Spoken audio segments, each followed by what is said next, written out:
Hi friends, இங்கே பாருங்க, நம்ம தோட்டத்தில் உள்ள சுண்டக்காய் செடி சுண்டக்காய் காய்ச்சிருக்கு.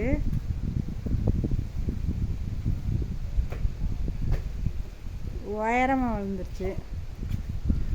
இப்போ காற்றுல உடஞ்சிருச்சுங்க ஒரு கிளை. அதை பறிச்சிக்கலாம். நாளைக்கு சுண்டக்காய் குழம்பு வச்சுக்க வேண்டியதுதான்.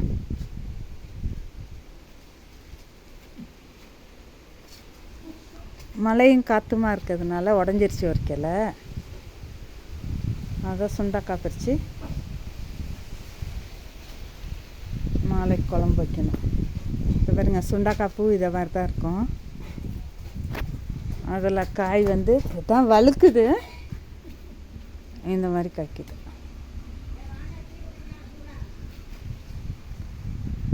வாங்க டீ குடிக்க. ஓகே ஃப்ரெண்ட்ஸ், தேங்க்ஸ் ஃபார் வாட்சிங். சுண்டக்காய்